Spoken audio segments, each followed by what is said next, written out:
Hello to all my Divine Soul family. शुभ Pongal and शुभ मकर संक्रांति के बहुत बहुत बहुत हार्दिक शुभकामनाएं और शुभेच्छा। नए साल आपके जीवन खुशियाँ लेके आए, यही हमारी प्रार्थना है। बाबा ने कल रात को मुझे कुछ मैसेजेस दिए और अभी बोले जाओ पुत्री चैनलिंग करो। आपने जो स्टार्टिंग में फ़ोटो देखा उससे आपको समझ में आ रहा है बाबा और पुत्री के एनर्जी। जी हाँ, शिव बाबा ने कल मुझे मैसेज दिया, आप सबके लिए भी वो मैसेज फॉरवर्ड करूं, ऐसा ही कुछ विचार आया। अब तक जो हम सब ने यानी बाबा के पुत्र पुत्रियों ने कष्ट झेला है, दुख देखे हैं, तकलीफ़ों से गुज़रे हैं, बहुत सारे परीक्षाएं दिए हैं, बहुत सारे पीड़ा सहे हैं, बहुत अपमान लांछना और कष्ट सहते गए हैं। बहुत सारे ऐसे परेशानी जो झेल पाना आसान नहीं था।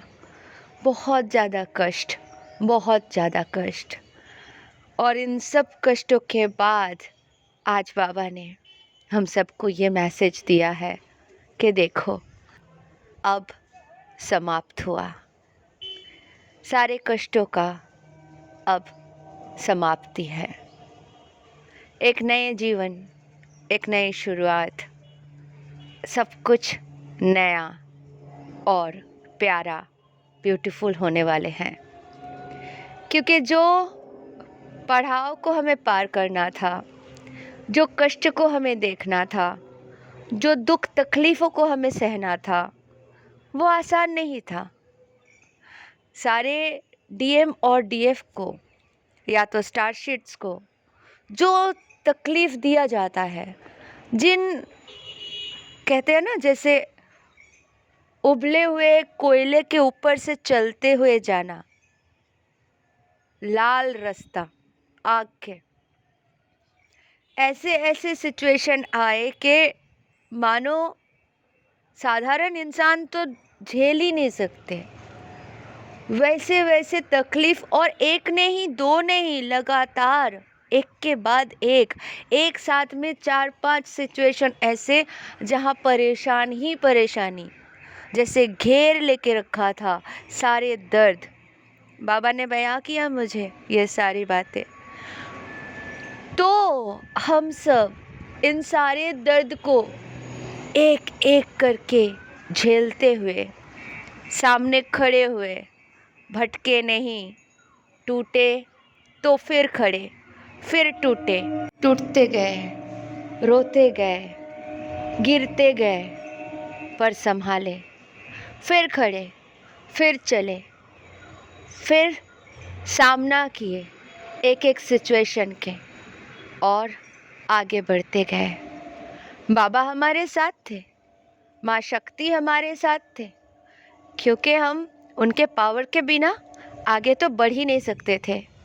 पर वो हमारे सामने नहीं आते थे, हमारे साथ थे, पर हमारे सामने आके आश्वासन नहीं दे पाए, सामने आके बात नहीं कर पाए, क्योंकि समय कठिन था और ये ज़रूरी भी था। अगर हम उन सारे कठिनाइयों को झेलते हुए आगे नहीं बढ़ते तो हम कितने स्ट्रॉन्ग हैं, हमारे अंदर कितने पोटेंशियल है, हमारे अंदर कितने शक्ति है, इसका एहसास भी हमें नहीं हो पाता। हम सबके जीवन आसान नहीं होते हैं, साधारण से जीवन होते नहीं हैं।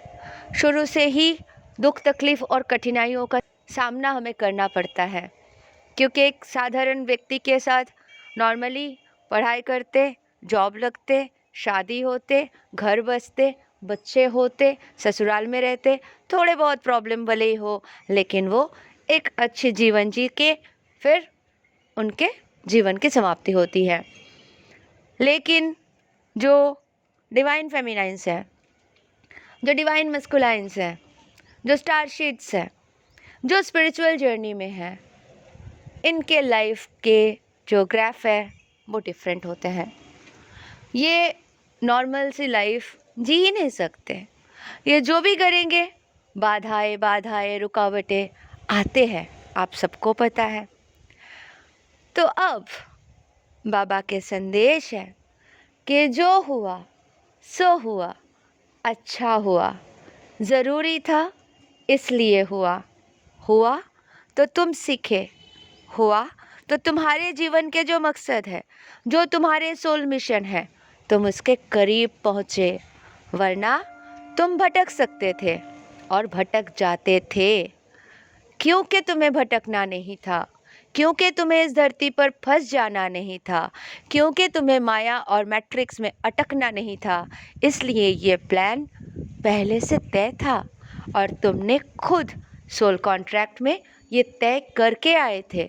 आज मेरे बच्चे तुम भूल गए हो और तुम्हें लगता है भगवान कितने निष्ठुर है, हमें इतना दर्द दिए है, बाबा माँ ऐसे कर सकते हैं। हाँ, बिल्कुल कर सकते हैं।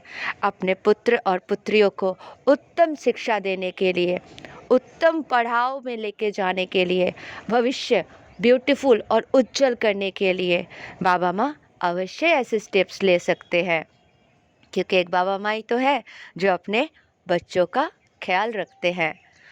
तो जो हुआ अब उसके विपरीत होंगे। बाबा ने हमारे हाथ थाम लिए हैं और शिव पिता ये कह रहे हैं कि मैं अब एक विकराल रूप लूँगा और उस रूप से मैं वो सारे कर्मा, जो तकलीफ़, जो दुख, जो कार्मिक बंधन, जो सारी चीज़ें तुम्हें घेर के रखा था, तुम्हें पीड़ा पहुंचा रहा था, तुम्हें अपमानित कर रहे थे, तुम्हें लांछित कर रहे थे, उन सबको जला के भस्म कर दूंगा। क्योंकि अब समय आ गया है तुम्हारे जीवन में वो सारी घटनाएं घटित होने वाले हैं जो तुम डिज़र्व करते हो। तुम्हारे सपनों का महल, एक खूबसूरत सा घर जो तुम्हारे ड्रीम हाउस है, अब तुम उसके ओर बढ़ोगे, वो तुम अवश्य पूरा करोगे। तुम्हारे जो भी मनोकामनाएं हैं अवश्य पूरे होंगे। तुम्हारे 7th हाउस यानी सप्तम घर जो तुम्हारे कुंडली के हैं वो प्रेम का घर है, तो तुम्हें तुम्हारे प्रेम भी वापस मिल जाएंगे। तुम्हारे प्रेम तुम्हारे लिए ही तैयार हो रहे थे और आज वो तुमसे हमेशा हमेशा के लिए मिलने के लिए स्वच्छ है, तैयार है। तो तुम भी तैयार हो जाओ मेरे पुत्र पुत्रियाँ और आगे बढ़ते रहो। निरंतर प्रयास करते करते तुम सब यहाँ तक पहुँचे हो और थोड़ी सी प्रयास करो, आगे बढ़ो, क्योंकि खुशियाँ तुम्हारे चौखट में दस्तक दे चुके हैं और तुम्हारे जीवन को सुंदर और आलोकित करने के लिए प्रस्तुत है। जो लोग तुम्हें तकलीफ़ दिए, लांछना दिए, उन सब के मुंह पे एक तमाचा पड़ेगा जब वो देखेंगे तुम वो कर पा रहे हो जो लाखों में या करोड़ों में एक इंसान कर पाते हैं। तुम्हारे सक्सेस, तुम्हारे वो सारे खुशियाँ उन्हें तकलीफ़ और आश्चर्यचकित तो अवश्य करेंगे, लेकिन वो तुम्हारे रास्ता नहीं रोक सकते, वो तुम्हें और कोई क्षति नहीं पहुंचा सकते, क्योंकि स्वयं मैं तुम्हारे पिता महादेव तुम्हारे साथ हूँ। मेरे पुत्र पुत्रियाँ, तुम सबको मैं आगे और उन्नति करते हुए देखना चाहता हूँ। बहुत आगे बढ़ोगे तुम सब। समय बहुत सुंदर है, क्योंकि युग परिवर्तन के एक बहुत बड़े पड़ाव से हम गुज़र रहे, लेकिन मेरे पुत्र पुत्रियों को एक आँच भी नहीं आएंगे।